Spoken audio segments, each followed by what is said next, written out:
Hello friends, welcome to our channel Sangeeta smart idea. Shri Bhagwat કથાજીનું ખૂબ સુંદર આયોજન ઝંખનાબેને કર્યું. કથા દરમિયાન નંદ મહોત્સવ ઉજવાયો અને આ જ દિવસે એમના મનમાં એવો ભાવ આવ્યો કે હું છાક લીલાનો મનોરથ પણ કરું. પછી તો જોવું જ શું, બધી ઘરની ગોપીઓ ઘેલી બની ગઈ. કોઈ કે કોપરા પાક લાવો, કોઈ કે બુંદી લાવો. બધા ઘરે જઈને તૈયારીઓ કરવામાં પડી ગયા. કોઈ સૂકો મેવો લાવ્યું, કોઈ લીલો મેવો, ખાજાપુરી, બંટા, મગસ અને બધાએ ઠાકોરજીને એટલા સુંદર શણગારોથી સજાવીને ઝોપીજી કરીને પધરાવ્યા. ત્યાં ઠાકોરજી અનેરો આનંદ આવ્યો. પછી તો ગોપીઓનો આનંદ સમાય જ ના એવું વાતાવરણ થઈ ગયું. મારા ઘરે 7 ઠાકોરજી બિરાજતા હતા. 3 લાલજી હતા, 3 વલ્લભનું સ્વરૂપ અને શ્રીજી બાવા. બધાના શણગાર એકદમ ફર્સ્ટ ક્લાસ રીતે રેડી કરી દીધા. ચાલો લાલા, છાક લીલાના મનોરથમાં ગોપીઓ જોડે માલવાનું છે. હું એ પહેલી વાર જ આ રીતે ઠાકોરજીને છાક લીલાના મનોરથમાં મારા ઠાકોરજીને પધરાયા. આખું વાતાવરણ જાણે વ્રજમય બની ગયું હોય, ગોપીમય બની ગયું હોય. એટલું સરસ રીતે અમે બધી સજાવટ કરતા હતા કે અહીંયા ઠાકોરજી બિરાજે, અહીંયા લાલન બિરાજે. પાછું અમે હાથેથી ગિરિરાજજી પણ બનાવ્યા. એનો પણ આનંદ લીધો કે ચાલો આ બધા ઠાકોરજી તો પધારશે પણ ગિરિરાજજી વગર તો અધૂરું લાગે. એટલે પાછા ફટાફટ બધા જઈને ગિરિરાજજી બનાવવાની એમાં તૈયારી બધાએ અમને કરવા લાગી. આમ જોવા જઈએ તો કોઈ ગોપીઓના ઘરે અમે ઠાકોરજીના દર્શન કરવા તો ના જતા, પણ ઠાકોરજીએ અમને સામે ચાલીને પધારીને દર્શનનો એટલો અનેરો લાભ આપ્યો છે કે ખરેખર. કોઈ કે મારા 80 વર્ષ જૂના છે, મેં કીધું મારા તો હાવ નાના બકુડા છે લાલજી.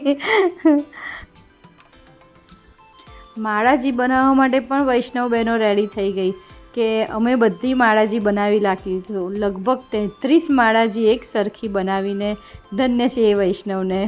જે એક સરખી માળાજીથી એટલા સુંદર સોહાય છે ઠાકોરજી.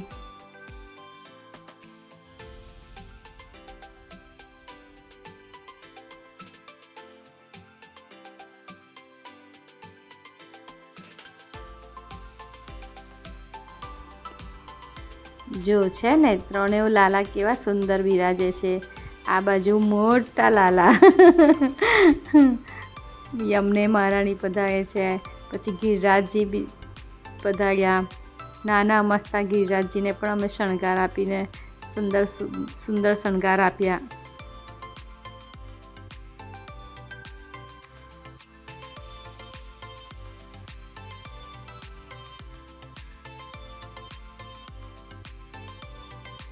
લોટીજી સ્વરૂપે પણ યમુનાજી પધાર્યા છે. વલ્લભનું સ્વરૂપ છે. ખરેખર ખૂબ જ આનંદ લૂંટાયો છે કે શું વાત કરીએ. આ બધા માટે ઝંખનાબેનને અમારે ઘણું આભાર માનવાનો કે અમને આ સરસ ઉત્સવનો અનેરો લાભ આપ્યો. આખો વિડીયો જોજો તમે, અને તમે પણ ઘરે બેસીને આ છાક લીલાના મનોરથનો આનંદ લેજો.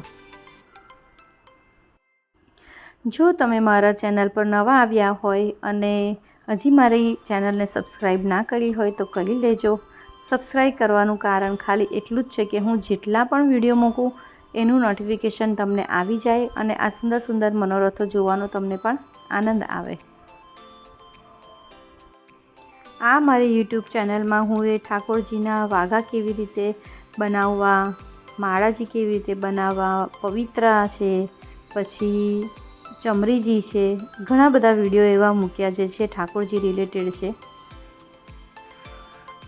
તો મારી ચેનલને સબસ્ક્રાઈબ કરવાનું ના ભૂલતા. આગળ મારા વિડીયોને શેર કરજો, લાઈક કરજો, તમારા બધા ફ્રેન્ડ્સ ગ્રુપમાં શેર કરજો, જેથી બધાને આ છાક લીલાના મનોરથનો આનંદ મળે.